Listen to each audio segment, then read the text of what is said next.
So they call these the Nike React Hyperset.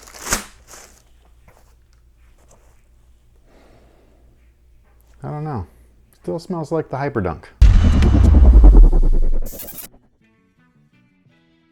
Hey, what's good guys? My name's Chris. Welcome back to the official WearTesters.com YouTube channel. Today we got a detailed look and review on these potential bad boys right here. This is a basketball shoe turned into a volleyball shoe that you could still play basketball in if you wanted to. And they call this the Nike React Hyperset SE. So first things first, I did grab these online from ID for Shoes. They are an authentic eBay seller. Sometimes they have stuff for retail. Sometimes they have stuff for resale. Just kind of depends on what the item is that you're looking at. But again, that's where I grabbed these from. If you were interested, we'll leave a link down below in the description box. However, I have seen these in the US at various retailers. A lot of them though label the shoe as women's, even though it's not a women's exclusive. Like they do make them for women's here in the US. I'm not sure why. It literally just says like women's Nike Hyperset. So I don't know if you're gonna have to look up like men's when you're searching it, but that's just something that I had noticed. But again, this guy right here, they are my size on the box label actually. It does do what a lot of the newer stuff is doing where they say like the men's and the women's sizes. So I think this is just supposed to be a unisex shoe. I'm not sure why in the US though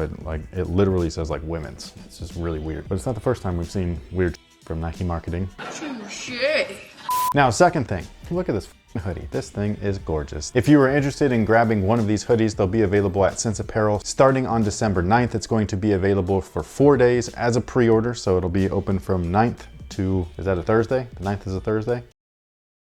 And then we normally close shop on Sundays, sometimes Monday morning, sometimes Sunday evening. It just kind of depends on what's going on. It is a Thursday. It is a Thursday. Okay, good. So that's our typical thing. It's Thursday through Sunday. So if you were interested in grabbing one of these hoodies, again, they're going to be available for pre-order starting on the 9th, closing up on the 12th. We appreciate everybody that supports Sense Apparel because, you know, it's awesome. Like I can't stress that enough. The Concord launch was awesome. So hopefully the Cool Gray launch is just as good. Now with that being said, these guys right here, again, these are just, this is a Nike Hyperdunk. It's got a new upper and all of that stuff, and they've relabeled the shoe or recategorized the shoe for a different sport. And this is what I'm saying, like where like stuff seems like the lines are blending. So like I say this a lot with a lot of the Under Armour stuff. We just did these, like where we did the Curry 8s, kind of felt like a running shoe. The Curry 9s definitely feel like the Windflow Velocity, which is literally a running shoe. And I wore those earlier, the Windflows, and it feels like the Currys. And so it's just like there's like this weird thing that like the footwear categories are starting to blend over one another. You know that pie chart? It's kind of like that, where like there's this one weird thing in the middle where some shoes or some sports can cross categorize footwear. So we've actually seen this before, most notably with the Kobe 6 tooling. They've been reusing that tooling, by the way. So a lot of new volleyball shoes actually use that tooling, which is really weird. And it's the original tooling on top of that. It's not the Protro tooling. It's got the Met bag in the front. It's got the zoom in the back. It's dope. But anyways, these guys are taking the Hyperdunk 2017, which was not the last Hyperdunk. I believe it was the second to last. Not the best Hyperdunk either. This was like the debut of React, and I remember just being like, what is so special about this? It feels like a brick. These actually feel a little bit more comfortable, so I don't know if they've tweaked things, but hopefully they have, because React nowadays is hella comfortable. So that's what I'm expecting when I put these on. It's not quite what I got, but it is comfortable enough, but still stable, which is pretty much what you want for volleyball. I was looking at volleyball moves because I was like, I don't feel like, I obviously know you can wear anything, almost anything. A real runner will run in whatever. A real hooper will hoop in whatever. A volleyballer, if that's what they're called, volleyball player, will probably volley in anything, right? So I'm sitting there, I'm like, man, I wonder what their movements are like in order to reuse tooling like this. And I feel like stability is pretty much the main one, because they're essentially stuck on a half court, and it's not even like a full half court like a basketball court. It's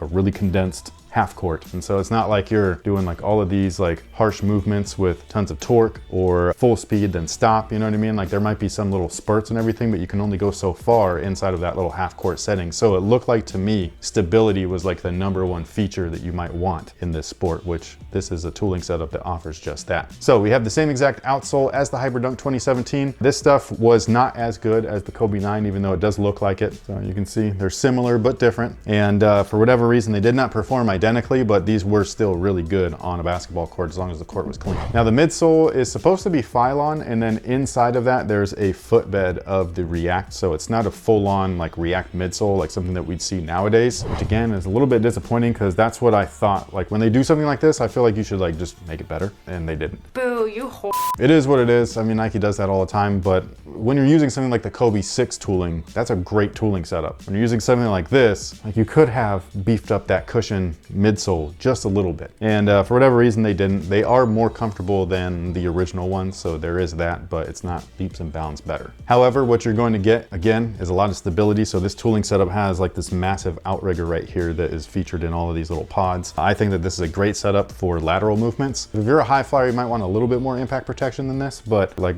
a friend of mine, Josh, he used to do like some of the testing. Like he used to test basketball footwear for volleyball, because that's what a lot of that stuff, like a lot of those players will wear those types of footwear in that sport, which is always intriguing because it's like, why? Do volleyball shoes suck, or are basketball shoes cooler looking? Now the upper on these guys is vastly different than the Hyperdunk. The Hyperdunk was made out of engineered mesh. One of them was made out of Flyknit. There was even an off-white one of this tooling and stuff, which I think is also weird. This kind of reminds me more of that, where there's the strap and all of that stuff. It's just not a high top, it's a low top. Now the construction is interesting because we do have this KD4 like strap where it goes from the midfoot and then wraps around to the collar. I think that that's great for really good lockdown in those areas, but the back section of the shoe is actually almost independent. So we have this wrapped collar right here. They do stitch it on at the side, but then the entire rest of the shoe is basically a one-piece sock sleeve or whatever, like almost like a booty construction. So it's not easy to get into, but once you're in, you're pretty much locked in, and then that strap is just kind of reinforcing things. All of the laces are pretty much fly wire, so I think that's really interesting because they don't tend to do that anymore with basketball shoes. They will have fly wire in certain areas, but they won't have it be the main lacing source. A lot of those had ripped over time. I think that volleyball doesn't put quite as much stress laterally that a basketball player would on their footwear, so maybe this is one of those things where it translates better for volleyball than it would to basketball. And then the forefoot area has just got a little bit of fuse and some synthetic leather. I actually really like the way that this looks because it gives it a premium feel, even though it's not premium whatsoever. This is not genuine leather, but it really has that kind of coat to it, which I really dig. I think that that's kind of cool. Now, as far as sizing is concerned, they do fit true to size, so whatever you typically wear, that's what I would recommend. They are a very snug one-to-one fit, which I really like. If I was playing basketball in something like this to me would be ideal. I don't know about volleyball players and stuff like that. I would assume that you'd want a nice one-to-one fit as well, especially since you're not doing too harsh of movements, especially if you are one of the leapers. Like, you're gonna want a one-to-one fit because when you land, you could roll an ankle, and that would be bad. What do you think about these? Do you remember the Hyperdunk 2017? I do. Really? But I was gonna comment on the upper. It reminds me of the PG3. The PG3s. Hold on. So there's the 1, and then the 1.5, and the 2. The 2 was awesome. They kind of remind me of the 2 a little bit in the back. A little bit. And then the 3, what was the... Oh yeah, I painfully remember those. They were awesome once you broke them in.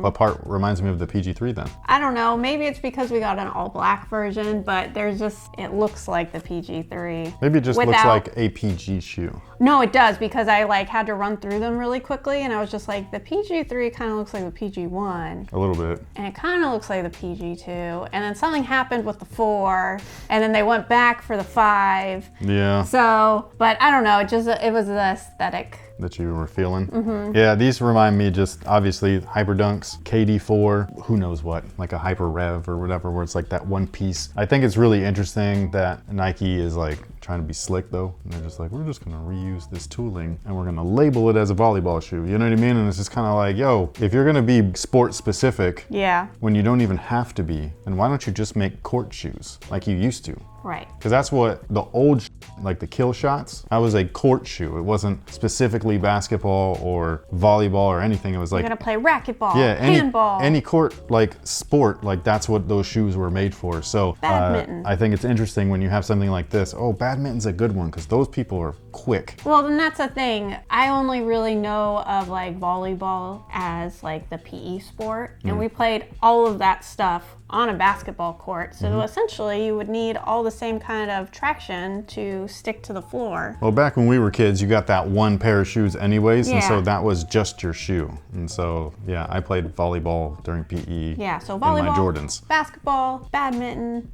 what else would we do in there? Dodgeball, like But anyways, I think that these are an interesting shoe. If you were interested in grabbing these, feel free to check out the link down below in the description box. Also, if you play in basketball shoes while you play volleyball, let me know. Or any other sport. Well, I was like just gonna say, like, what is your favorite basketball shoe to wear, like, in those sports? Like, what is it and why? Like, is it the impact protection, stability? Maybe you don't like low cuts. Maybe you prefer high cuts instead. I don't know. But feel free to let me know. Sound off in the comment section. Thank you so much for watching. Thanks for all the support. And until next time, guys, have a good one. Oops, sorry. It's okay.